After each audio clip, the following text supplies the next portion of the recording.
exaltado el poderoso nombre del Señor Jesucristo. Agradezco al Señor esa bondad infinita que me concede para llegar una vez más hacia ti y agradecer la vida, la oportunidad de la vida y el anhelo que el Señor pone de ministrar su palabra, de llevar la realidad de su evangelio a aquella gente que lo necesita. Vivimos realmente en un mundo totalmente desesperanzado y sobre todo en un mundo loco, conflictivo. La relación del hombre en sí mismo hoy es terrible, mucha gente ensimismada dentro de ellos mismos, llenos de rabia, jóvenes suicidándose, pero me gusta pensar y entender que en medio de este caos y desorden, Dios reina. Yeah. Dios, de alguna manera, quiere magnificarse en la tierra y hacerle ver al hombre lo que lo ama. El único problemita que tenemos, y es profundamente real, que el hombre no se quiere acercar a Dios. Me compete hoy hablar del tema del amor de Dios y quiero ponerlo en un contexto claro y evidente, escrituralmente claro, para que no tengamos las ideas que se nos han imbuido de muchas maneras a nosotros de manera errada y equivocada. Y la iglesia ha sido la culpable principal de esto en ese sentido, porque no proyecta a un Dios como es, un Dios verdadero, un Dios que representa su carácter y su verdad en su palabra, y preferimos, por ser un poco, según nosotros, no muy duros, o lo que nos dicta el mundo, ser un poco políticamente correctos, ¿verdad? Tratar de no ofender ninguna conciencia. Lamentablemente eso no es el Evangelio. El Evangelio te grita, y a mí, y a ti, y a todos, eres un pecador, y no es agradable, claro. ¿A quién le gusta que le digan que es un pecador? Sin embargo, es lo que dice la Biblia, que Dios le agradó de esta manera salvar al creyente o al que va a creer por la locura de la predicación. Antes de comenzar, quiero darle gracias a Dios por mis hijos, por mi esposa Cecilia Castillo y por mis hijos, los 4 hijos que Dios me ha permitido y que por su gracia infinita, los 4 han crecido en el Evangelio y pues están en Dios en este momento y yo quiero agradecerle a Dios por mi hija, a Salia, que me ha dado 4 preciosos nietos, ¿verdad? Mi hija Salia Castillo, mi hijo Eliseo Castillo, el cual también Dios le ha hecho un llamado, Jehú Castillo, mi hijo que está conmigo aquí en North Carolina, y mi hijo Esteban, que en honor a él me puse esta playera, él está en la Fuerza Aérea, me ha dado un montón de alegrías mi hijo, y es un hombre ahorita celoso de Dios, Dios le ha dado un nuevo nacimiento, y para mí es un gozo ver a mis hijos teniendo y tratando de agradar al verdadero Dios. Entonces voy a entrar a este tema, porque hemos oído tantas cosas respecto al amor de Dios, que no le hacen honor ni a Dios mismo, y mucho menos a la Escritura, la palabra de Dios, que es su propia revelación.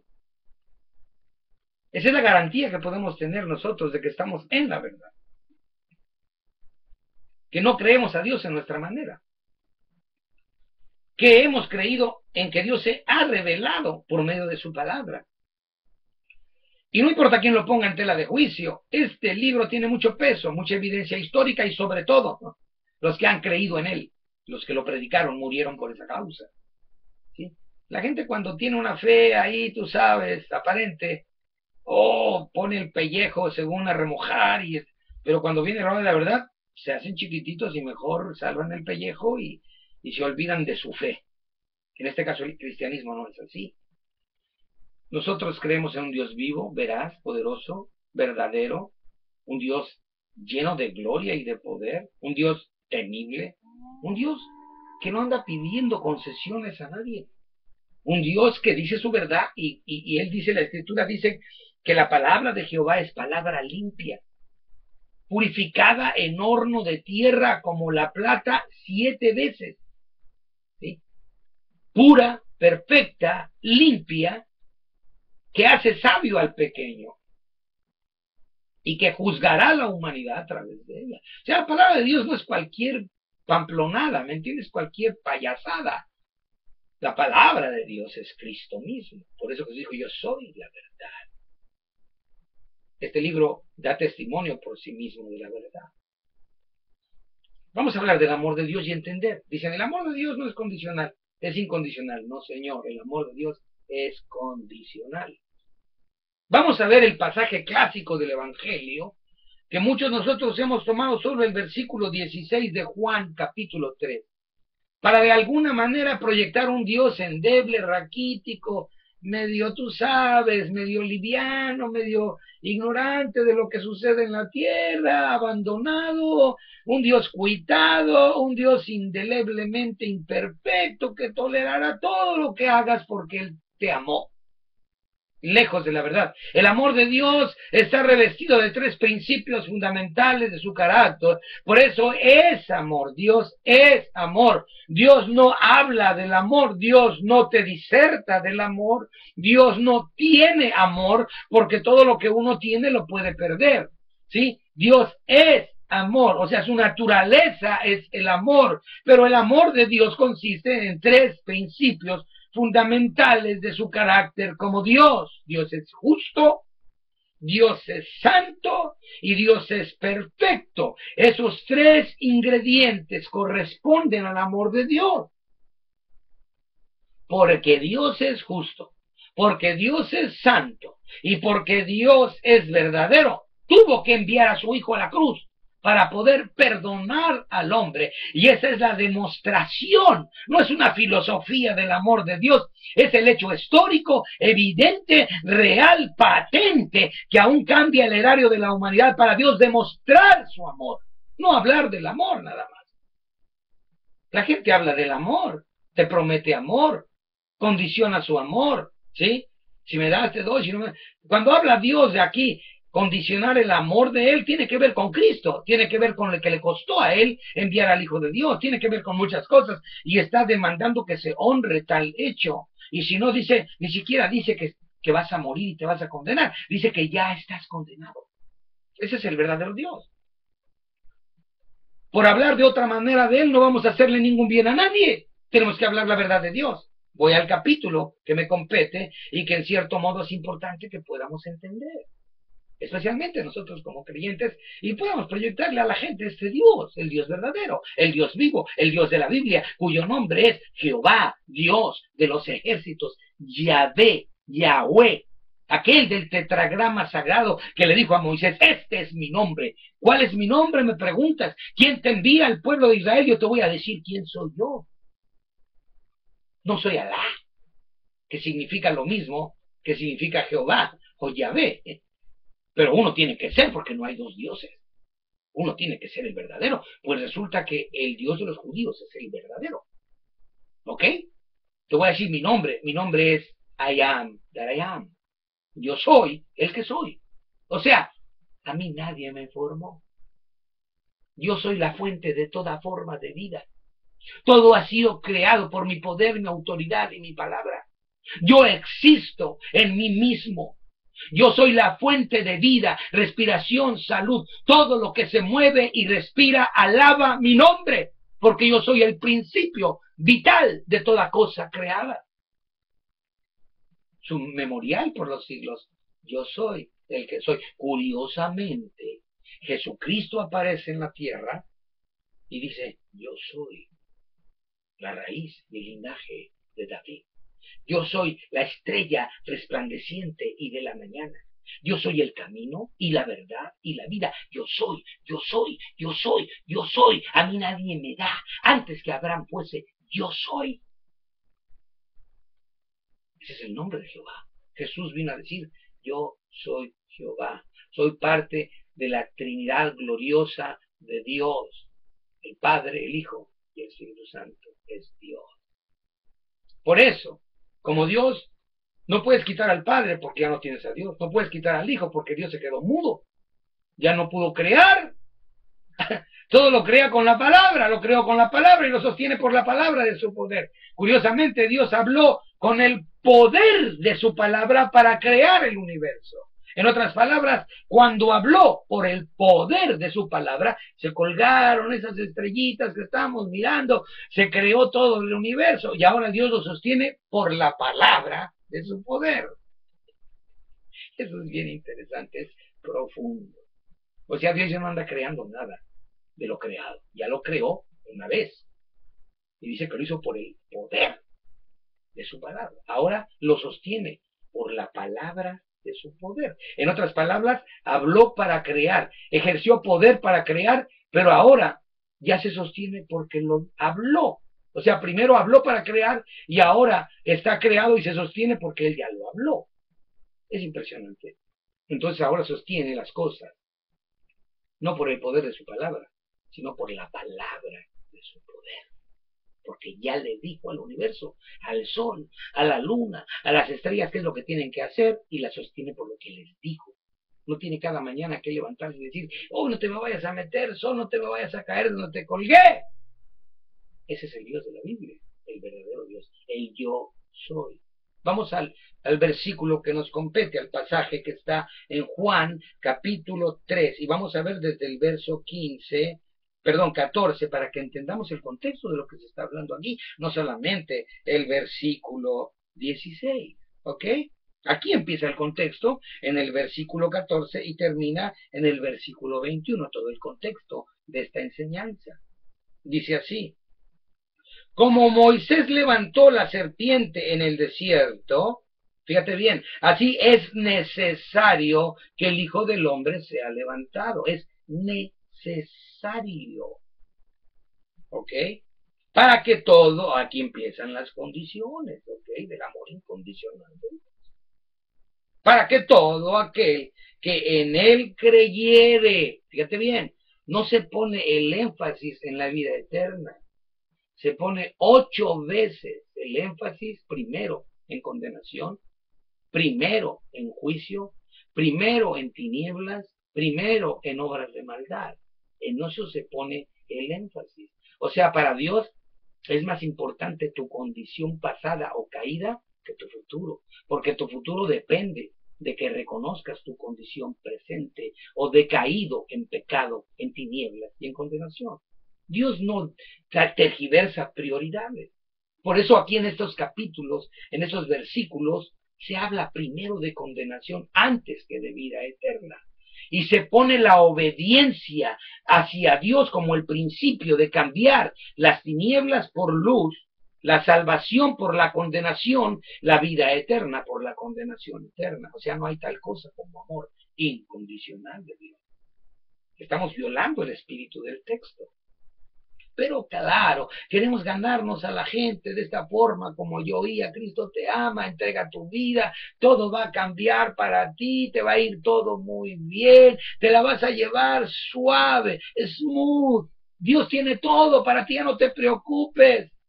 Es el genio de la lámpara de Aladino, le sobras 3 veces. Jesús aparece para hacer lo que tú quieras y te dice: ¿qué quieres que haga por ti?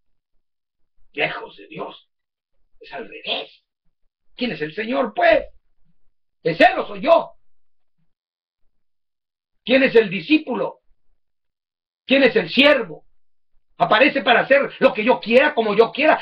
Oh, si confiesas, vas a crear, vas a formar. La palabra crear viene de una raíz antiguísima que quiere decir vara. Y si crear es hacer de la nada algo. Es crear, eso es crear. Nadie puede crear nada, en esencia nadie crea nada. Dios es el creador, porque de la nada saca algo. Ahora nosotros, con estos predicadores de la confesión positiva, oye, todo está hecho para ti. Ni qué decir de la nueva era. Tú eres el centro del universo. Tú eres eterno. O sea, todo se tiene que someter a ti porque tú eres Dios. El día que no te mueras, yo mismo me doblo delante de rodillas de ti y reconozco que eres Dios. El día que no te mueras, el día que demuestres que eres un hombre íntegro, verdadero, perfecto, una mujer santa, temerosa de Dios, ese día yo te honro, porque estás demostrando que temes al verdadero Dios. Era necesario que Jesús viniera a hacerse hombre y a morir en esa cruz. ¿Para qué? Para cumplir los 3 ingredientes del amor de Dios, que son los que se enfatizan en el verso 16, ¿sí? Justicia, verdad y santidad en el único hombre capaz de salvar la humanidad. Dios tenía que hacerlo, era necesario. No puede darle a nadie salvación ni libertad de condenación si no es por estos medios. Eso es el amor de Dios y no es hablado. Oh, hermano, Santiago lo dice en su palabra. Dios te bendiga, hermano. Hermanitos que tienen negocios. Yo fui pastor. Tengo hasta un sobre, por ahí lo tengo. Más que no estaba en mi mente. De $1 de ofrenda, de ofrenda regular en la iglesia. Mientras todo el mundo dice, oh, esos pastores están haciendo ricos. La iglesia la tuve que cerrar porque la gente se olvidó de Dios, como en el tiempo de Israel, que tuvo que la casa de Dios ser cerrada porque aún los levitas y todos se olvidaron de Dios, y Dios mismo dijo, voy a poner mi casa como muladar para que la gente vea que yo soy Dios. El que menosprecia a mí no merece nada de mí, porque Él es Dios, Él es gran Dios. No, hoy, si quieres, si te parece, Cristo te ama, hoy no vayamos a ofender a alguien en la iglesia porque se va, y luego cómo entran los pesos para mantener mi vida. Mira, a mí lo único que me importa es poner en alto el nombre del Señor Jesucristo. Eso es lo único que me importa a mí. Es lo único que me ha importado siempre. Es lo único que anhela mi corazón. Porque a mí, mi interés es agradar a Jesucristo antes que a nadie sobre la tierra. Entonces ahora mi deber, me compete hablar la verdad. ¿Sí? Dice el verso 15, para que todo aquel que en él creyere no se pierda, otra vez perdición, sino que tenga vida eterna. Es primero perdición y luego vida eterna. O sea, Dios está más interesado. Una vez habló de amor y 8 veces habla de condenación, de amor a la maldad, de amar más las tinieblas que la luz. Le dio Jesús la definición a la condenación. La condenación es que los hombres amaron más las tinieblas que la luz, y por eso no venían a la luz, para que sus obras no fueran redarguidas. En otras palabras, Dios no te condena, tú te condenas solo. Tú no quieres presentarte delante de Dios. Tú deliberadamente rechazas a Jesucristo. La iglesia definitivamente rechaza el señorío de Cristo. Judas es un libro precioso porque nos enseña por qué la iglesia está en la condición en que está. Sí, y lamentablemente muchos que están en la iglesia, lamentablemente no van a ver a Dios. Hoy día bailan quebradita, hoy día pura sensualidad. Oye, el Espíritu Santo no está donde hay sensualidad. Sensualidad quiere decir darle vuelo a tus sentidos, o sea, a tus ojos, a tu boca, a tus manos, a tus pies, ¿sí? Vivir en los 5 sentidos, de ahí viene sensualidad. Por eso las mujeres, la forma en que se visten, ¿no? Y yo no tengo nada, no soy legalista, a mí no me importa mucho eso, pero proyectan pura sensualidad, que es lo que se vende hoy día. Hasta para un tornillo te pone una mujer encuerada ya. Satanás sabe muy bien cómo manejar el escenario de la sensualidad para llevarse a los sensuales y a los que aman la sensualidad. Y ahí no hay Espíritu Santo. No importa cuánto le hagas al cuento que amas a Dios, que bla, bla, bla. Donde hay sensualidad, no hay Espíritu Santo. Simple. Para que todo, verso 16, porque de tal manera amó Dios al mundo que ha dado a su Hijo unigénito. ¿Para qué? Para que todo aquel que en Él cree no se pierda. Hay condición. ¿Quieres vida eterna? Hay condición. El que en Él cree no se pierde, pero alcanza vida eterna. Verso 17, porque no envió Dios a su Hijo al mundo, otra vez condenación, para que condene al mundo. Dios no envió a Cristo para condenar al mundo, porque ese no tendría sentido. Lo vino para salvarlo, pero habla otra vez de condenación. No envió Dios a su Hijo para condenar al mundo, para que el mundo sea salvo por él. Pero ¿qué vas a elegir tú? ¿Qué voy a elegir yo? Verso 18, el que cree en Jesucristo no es condenado, otra vez condenado. ¿Sí? Mas el que no cree ya es condenado. Eso es el amor de Dios. Dios no te quiere dejar a oscuras. No quiere que te engañes tú mismo. No quiere que nadie te engañe. La fe en Jesucristo es cardinalmente la única forma de salvación. Si no crees en Él o le añades otra cosa, ya estás condenado. No vas a esperar a ser condenado. ¿Eso es serio, no crees? Piénsalo bien.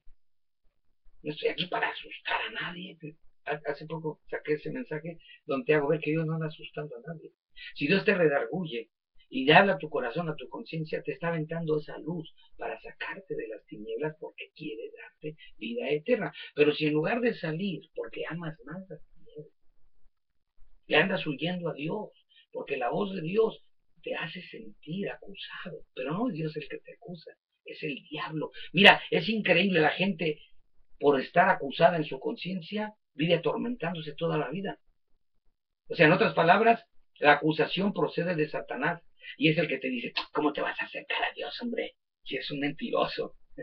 Ahí andas de adúltero y fornicario y ahora vas a la iglesia. La escuela del diablo. Te está atormentando. Puedes aguantar 40, 50 años al diablo atormentándote con su estrategia para apartarte de Dios, y Dios a veces solo que te dice, ¿dónde estás tú? Ven conmigo. Abre tu boca. Declárame tu necesidad. Me acuerdo mucho cuando yo empecé a predicar en las calles de Huntington Park, en las lavanderías. El Señor me dijo, yo quiero que me prediques aquí. Estaba lavando mi ropa, yo vivía solo y estaba lavando mi ropa muy tarde. Era una lavandería que todo el tiempo estaba abierta. Y eran como las 2, 3 de la mañana, porque yo me la pasaba arriba leyendo la palabra, orando y demás, y bajé a lavar mi ropa.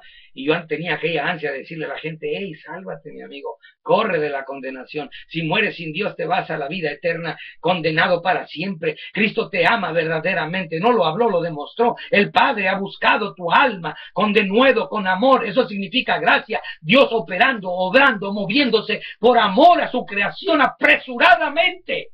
Favor inmerecido, innegablemente te lo da, inmerecidamente, por amor a Cristo Jesús, porque tu alma es eterna.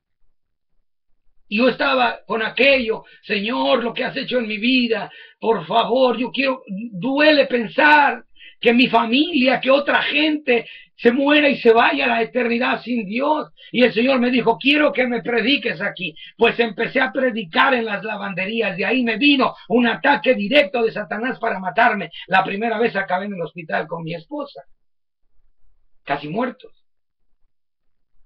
Lo curioso es que el diablo me lo dijo a mí. El Señor permitió que yo oyera el mundo de las tinieblas para alertarme de lo que venía sobre mí. Un espíritu maligno me habló y me dijo, te voy a despedazar y los voy a destruir a todos. Porque yo lideraba ese grupo que andábamos evangelizando en las lavanderías. El amor de Dios no son palabras, no son pretensiones de bondad. Hay gente que, demuestra que ama y quiere hacerse sentir, en realidad anda buscando una forma de atraer gloria para ellos mismos. Dios ama en verdad. Dios castigó a su Hijo por mi culpa, por tu culpa. Al Señor Jesús le hemos entregado solo basura de nuestra vida. Eso es lo que tenemos que traer a la cruz. Nuestra miseria, nuestra maldad. Dice que Él la enclavó toda en la cruz. La acta de decretos que testificaba contra nosotros. ¿Quieres saber la mía? Está negra. Pervertido, alcohólico, violento, amargado, odiaba a mi padre. Es más, ni lo odiaba. Llegó el momento en que ni me importaba nada, que es el desamor más grande. El odio todavía es un sentimiento que te trae a la persona presente en tu corazón, en tu mente, pero el verdadero, la manera más simple de decirle a nadie que no te importa, que es un mueble, que es una lámpara, que es un reloj, es ignóralo. Que no te signifique nada. Tu padre, tu madre, tu amigo, tu esposa, ese es el verdadero desamor. Eso es lo que Cristo condena a la iglesia de la Odisea. Porque ni eres frío ni eres caliente. Porque estás en medio, acomodado, en tu propio placer, en tu propio mundo, creyendo que vas a llegar a mi presencia. ¡No! Te vomitaré de mi boca. No tienes parte con mi reino. Te has enriquecido, te crees importante. Oh, iglesia de la Odisea, arrepiéntete hoy. Esa es la iglesia de este tiempo. Una iglesia totalmente plagada de pecado. Sin la fe verdadera, pretenciosa, ambiciosa de lo material, lo terrenal. Oh, Dios entregó y está entregando gente al martirio y tú eres el Hijo de Dios, todo te lo mereces. Arrepiéntete en el nombre de Jesús de Nazaret.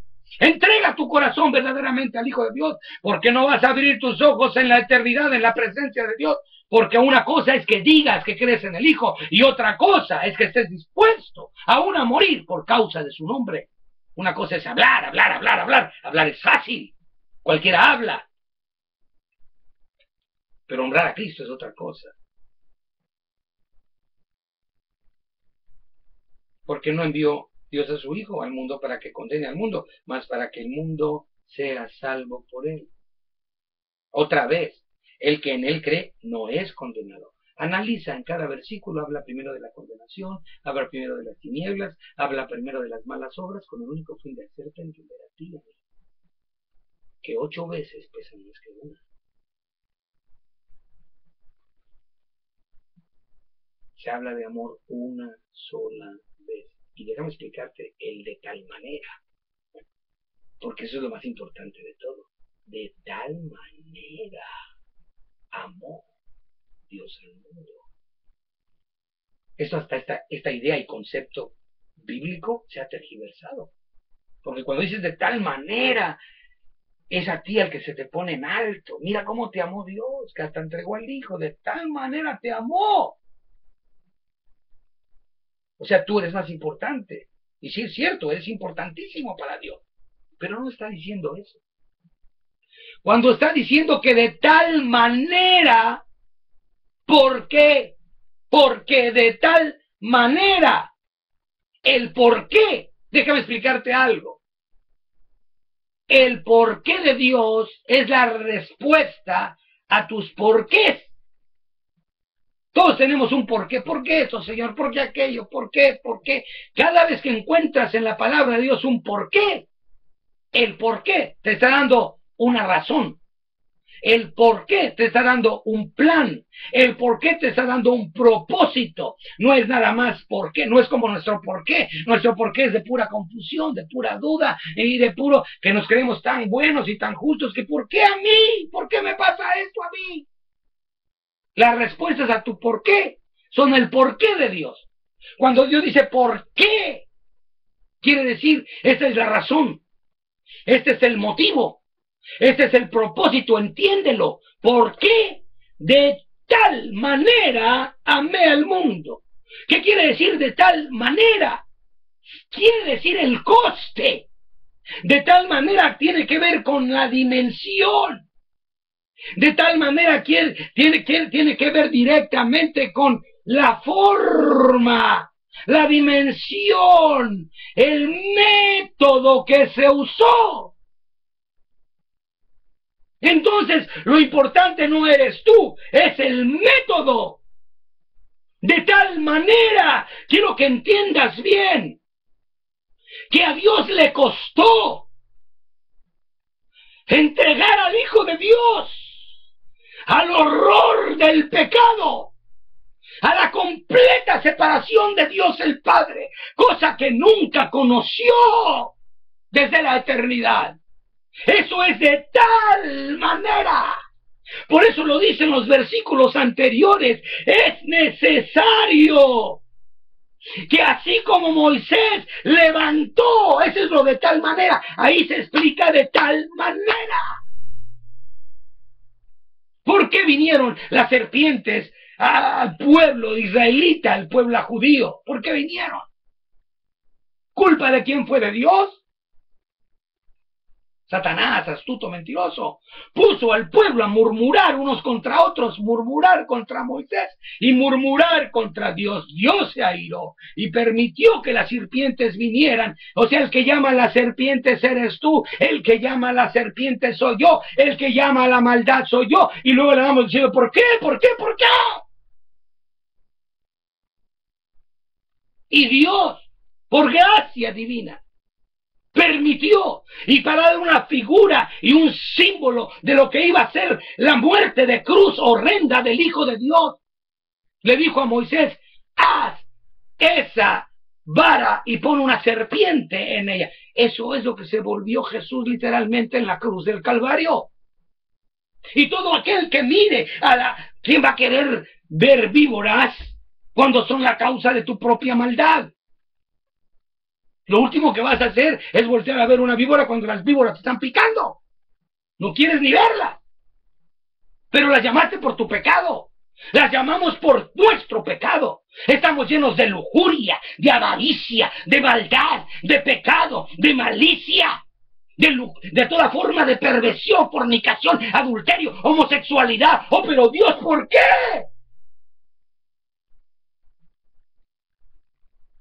La única forma de ser liberado del pecado que te lleva a condenación es voltear a ver a la cruz. Esa fue la manera, de tal manera. La gente desvirtúa el texto enseñando cosas que ni tienen que ver con lo que está en la Escritura, en todo su contexto.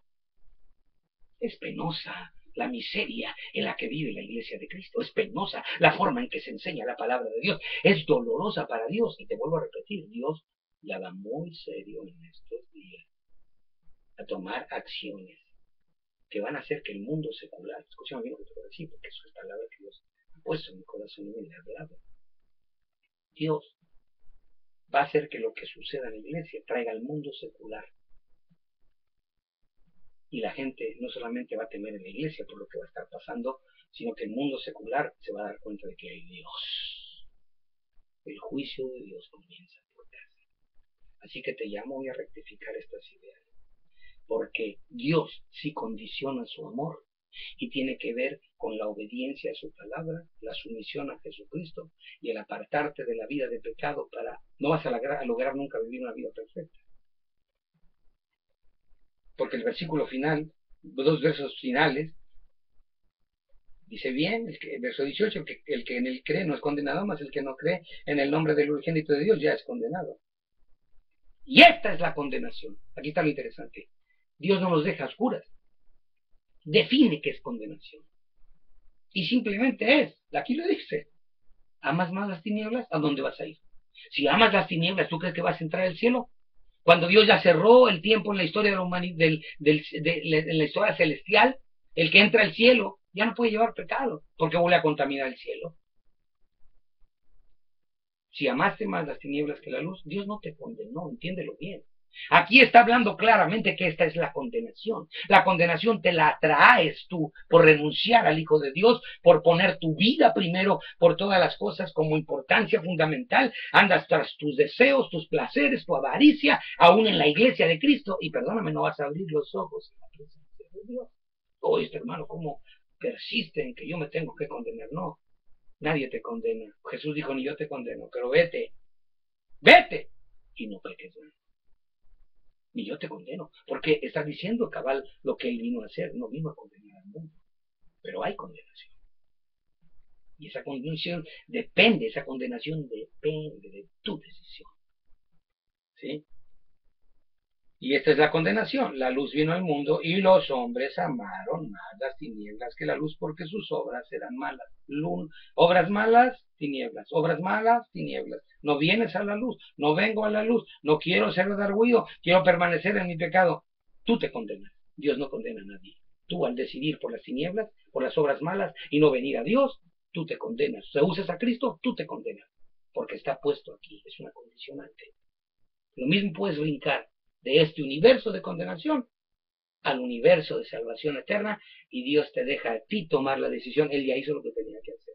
No te habló de amor, no te insinuó amor, te mostró su amor, pero te dice, mi amor está demostrado, pero si no lo entiendes y abusas de mi amor como lo hacen hoy día, la gente cree que Dios es un pelele ignorante, se escuda en el amor de Dios para hacer perversidad y medio. Olvídate, le vas a dar cuenta a ese Dios. Y te va a decir, ¿no leíste bien el versículo? Mira, hasta te va a pasar ese sermón. Ahí está este loco gritón. ¿Sí? Te lo explicó. Yo hablé una vez de amor y te advertí que había condenación. Al final, despreciaste mi amor, despreciaste a Cristo, despreciaste venir a la luz, te redarguí de tus obras, tú quisiste seguir en ellas, amaste más las tinieblas que la luz. ¿Qué quieres que yo haga? No puedo hacer nada, ya lo había hecho todo por ti. Pero tú decidiste equivocadamente. El amor de Dios sí es condicional. El amor de Dios es justicia, verdad y santidad. Y depende de ti donde quieres abrir los ojos en la eternidad. Después no culpes a nadie. No llames las serpientes a tu vida y luego le digas al Señor, ¿por qué? ¿Por qué? ¿Por qué? Porque Él ya te dijo, ¿por qué? ¿Por qué? El porqué de Dios es la respuesta de Dios a tus porqués. Mi razón, mi propósito, ¿sí? El fundamento de por qué hace las cosas están en su porqué. Porque es necesario que sea levantado, dijo el Señor. ¿Por qué? Porque estás condenado sin Dios. Dios te ama, quiere salvar tu alma. Entrégate a Cristo y oremos en esta hora. Padre, en el precioso nombre de tu Hijo Jesucristo, yo soy pecador. Yo necesito misericordia. Yo me justifico a mí mismo y pongo por delante mis intereses antes que a ti. Yo he negado tu señoría y creo que estás lejos, allá olvidado. Eres el Dios del deísmo y el panteísmo. Eres el Dios que está en la rosa, en la flor, en las nubes, en el pájaro, pero no eres un Dios personal. O eres el Dios del panteísmo. Oh, qué horrible mundo. Hay prostitución, hay locura. Te contaminaste, te degeneraste, caíste en el mundo que vemos hoy. Estás en la prostituta, estás en las cantinas, estás en la blasfemia, estás en la homosexualidad, estás en todos lados porque te diluiste con el mundo. El Dios del panteísmo. No, Señor, tú eres Dios. Perdona mi pecado. Eres trascendente. Habitas en la gloria, pero por tu espíritu estás aquí. Perdóname y ayúdame y límpiame de pecado. Te lo suplico en el nombre de Jesús de Nazaret. Amén, amén, amén. Que Dios te bendiga. Escribe allí un comentario, haz preguntas. Estoy aquí para servirte y poner en alto, por amor a mi Dios, su nombre. Es lo único que me importa. No ando tras tu dinero, no ando detrás de nada, ando tras tu alma, que es eterna. Dásela al Hijo de Dios hoy y va a haber fiesta en los cielos. Te vas a olvidar de las pachanguitas de fin de semana llenas de alcohol y cumbia, ¿sí? Y vas a hacer una fiesta. El Dios vivo, poderoso, va a hacer una fiesta, porque tu alma es más preciosa que todo este mundo para Él. Cristo te ama verdaderamente. No juegues con su salvación, ni juegues con su amor. Es muy peligroso. Dios te bendiga. Amén. Te amo en Cristo Jesús, nuestro Señor. Amén. Thank you, Jesus. Thank you, thank you, thank you, Jesus.